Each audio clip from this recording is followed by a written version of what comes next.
विचार पुष्प या कार्यक्रमात आज आपण ऐकूया दोहा या छंदोबद्ध काव्याची उकल करून देणारा कार्यक्रम दोहावली.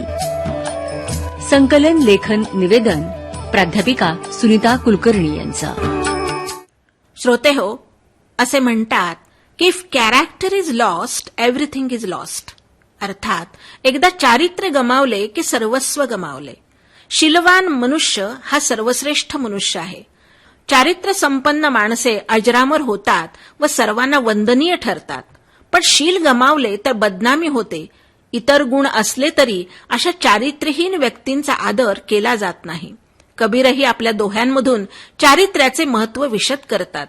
त्रैलोक्याची संपत्ती एका शीलवान माणसात सामावलेली असते. कारण चारित्र्य म्हणजे तरी नेमके काय, तर विवेक, निडरता, स्पष्टवक्तेपणा, आत्मसंयम, बुद्धिमत्ता, संवेदनशीलता इत्यादी सर्व गुणांचा समुच्चय म्हणजे चारित्र्य. म्हणून कबीर म्हणतात, शीलवंत सब सो बडा, सब रत्नों की खान, तीन लोक की संपदा, रही शील में आन. शीलवान माणूस हा सत्यप्रिय तर असतोच, पण तो क्षमाशीलही असतो. त्याचा दृष्टिकोन व्यापक असतो. तो उदार, सहिष्णू आणि क्षमाशील होतो. त्याची वृत्ती स्थिर असल्याने तो सर्वांकडे समदृष्टीने पाहू शकतो आणि आपोआपच तो पारमार्थिक मार्गाकडे मार्गक्रमण करू लागतो. हे सर्व त्याच्याकडे असलेल्या उदार चारित्र्यामुळेच होऊ शकते.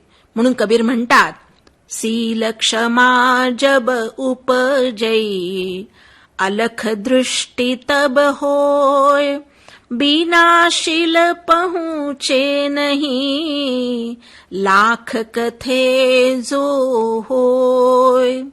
मग असा हा चारित्र्यवान मनुष्य इंद्रियांच्या बाबतीत जागरूक असतो. त्याची इंद्रिये ताब्यात असल्याने तो कोणत्याही वासनेला बळी पडत नाही. काम, क्रोधादी शत्रूंना बळी पडून तो कोणतेही नीच कृत्य करूच शकत नाही. संयम आणि इंद्रिय दमन हे शीलवान पुरुषाचे जणू पहारेकरी आहेत. त्यामुळे वासनारूपी चोर त्याचे काहीच चोरू शकत नाहीत. म्हणून कबीर म्हणतात, सील गहई कोई साधान, तन पहरे पर जाग, बासन बासन के खिसई, चोर न सकई लाग. सहनशीलता हे चारित्र्यवान माणसाचे अजून एक महत्वाचे लक्षण आहे.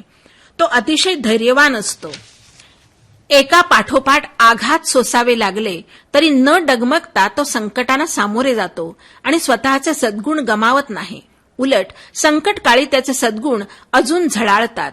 घावावर घाव सहन करणे आणि कोणताही लाभ नसताना निस्वार्थीपणे दान करणे व चारित्र्यवान राहणे ही लक्षणे एखाद्या महापुरुषातच आढळतात असे कबीरांना वाटते. म्हणून ते म्हणतात, घायल उपर घावले, टोटई त्यागी सोय, भर जीवन में शीलवंत, विरला होय तो होय. असा चारित्र्यवान महापुरुष मग विरळा असणारच. तो तर सुखाचा सागरच असतो. त्याचा तळ कोणी गाठू शकत नाही.